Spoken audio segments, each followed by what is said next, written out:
Shalom shalom kanisa la Mungu. Ninawaletea kipengele hiki cha ujumbe ili kama kuna wenye masikio kati ya viongozi wa imani waweze kufunguka.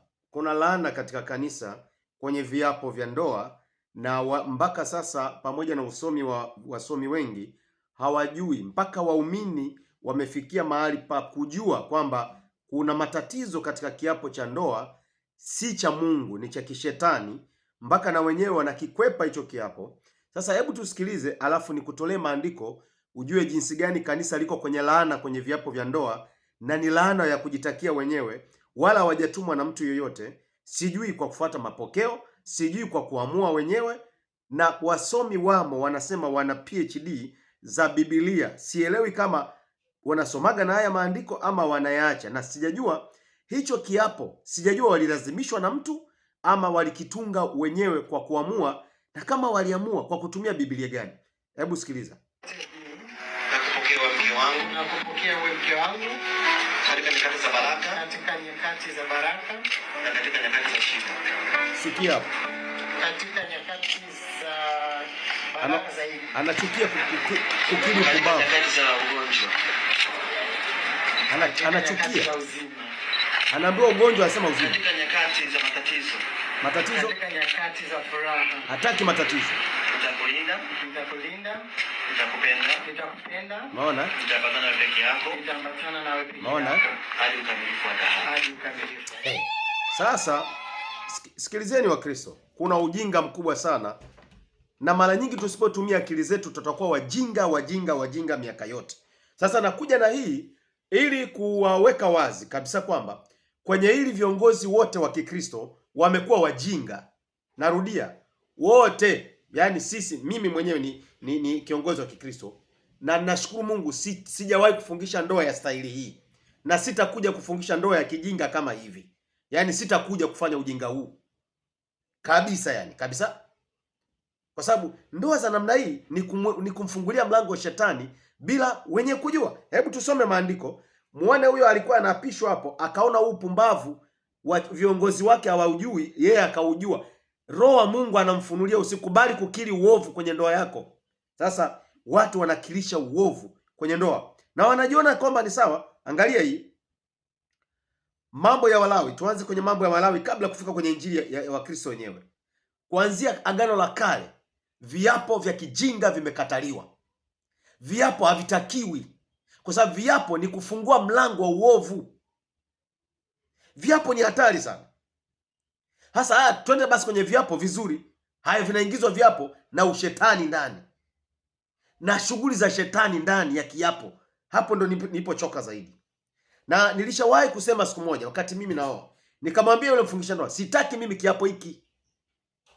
Akasema yani ni taratibu tu. Nikamwambia ndio, lakini sitaki kiapo cha namna hii.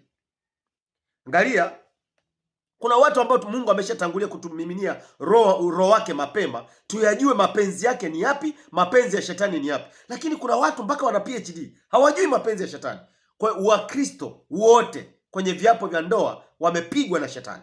Angalia, hii ni katika Mambo ya Walawi 19:12.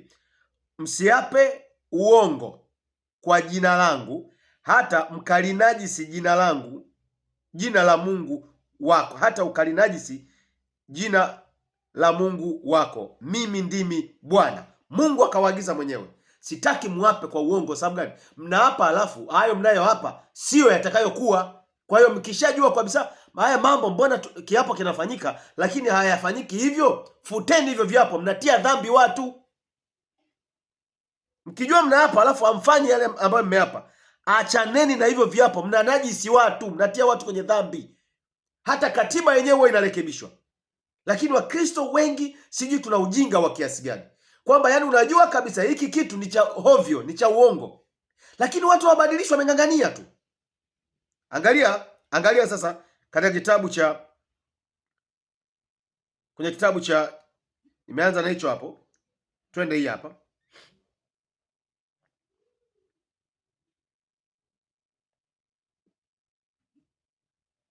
Twende na hii hapa.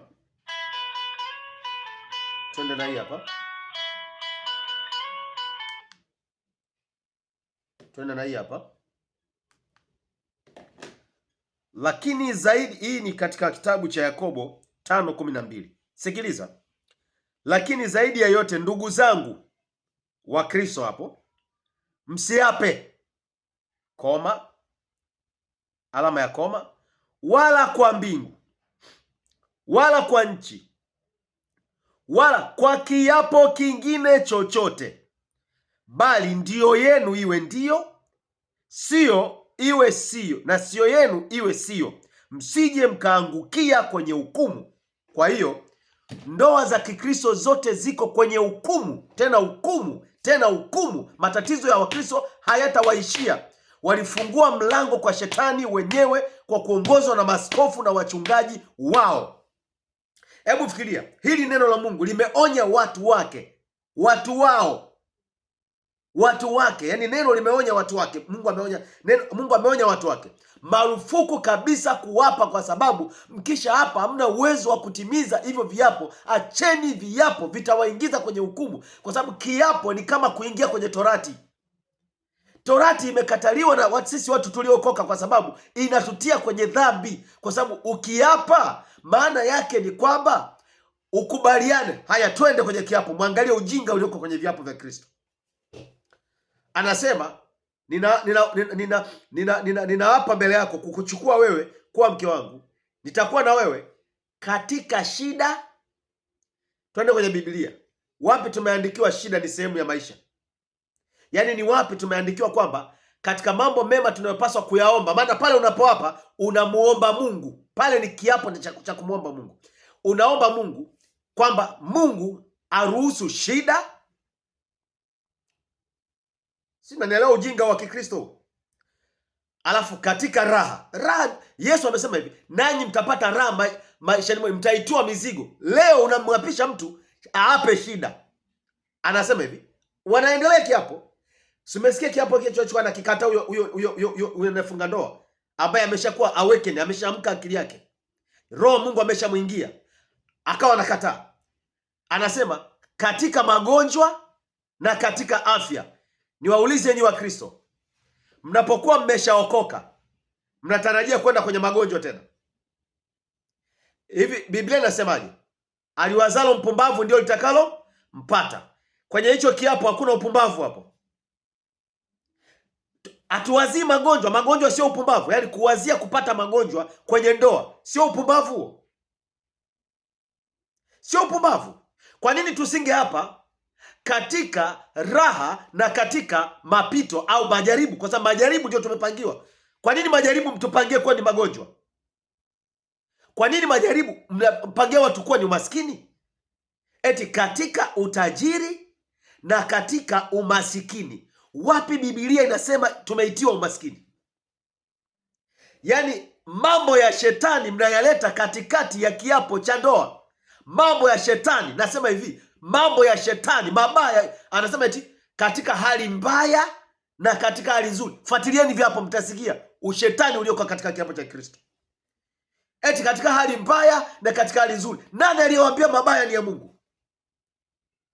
Kwa nini msinge hapa kwamba kwanza maandiko yanasema msiape? Kwa nini msinge kiri kwamba hivi, na kuchukua wewe kuwa mke wangu kwenye maisha yangu yote, katika hali zote ambazo Mungu atapenda tuishi? Mungu. Sasa pale hatajwi Mungu wala hatajwi shetani. Maanake kila mmoja anaruhusiwa kuingia kufanya kazi yake kwenye ndoa.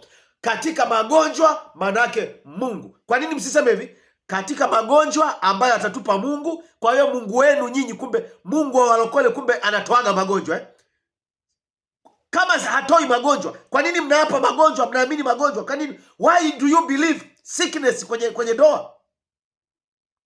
Kwa sababu unachokiapa si ndio unachokiamini. Umaskini. Kwa hiyo Mungu wa Wakristo yeye ana appreciate umaskini. Kwa hiyo yeye anatupa umaskini. Kwa hiyo ndiye yeye anatupa umaskini. Kwa hiyo kuanzia sasa hivi mazuri na mabaya yote yanatoka kwa Mungu wetu. Kwa hiyo Mungu wetu wa mabaya, na wauliza, mnaamini hivyo nyinyi watu mliokoka, kwamba Mungu wenu ni wa mabaya na wa mazuri yote kuanzia sasa, ili tuone kwamba mambo ya uchafu yote yanayotokea kwenye ndoa yote ni ya Mungu wetu? Tuamini hivyo, si ndio? katika shida na katika raha. Maana yake ina maana kwamba kwenye mabaya yote tutakuwa pamoja. Haya, wangapi mmeendelea kubaki kwenye ndoa zenu baada ya kuwa kuna ufuska unafanyika na ushetani unafanyika kwenye ndoa? Wangapi ndoa zenu bado zipo mpaka sasa? Je, kile kiapo hakija wapiga? Hakija walaani nyie?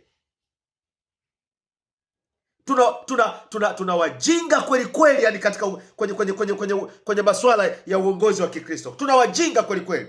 Yani ili pia kuna haja ya PhD kujua kwamba hiki kiapo ni kibaya, kinatakiwa kibadilishwe. Kwani ni dhambi? Niulizeni, mmeapishwa na nani kwamba kiapo hiki hakiwezi kubadilika? Kwamba lazima kiendelee hiki? Mnashindwaje kwenda kubadilisha kwamba tunawaingizia watu vitu vibaya? Kubaliani kwamba nitakuwa naye katika mema yote ambayo Bwana ataruhusu na majaribu yote ambayo Bwana atatujaribu na kutusaidia kuyashinda. Kwani mkiweka hiyo kuna shida gani? Ujinga mkubwa kabisa. Nachukia viapo vya Kristo.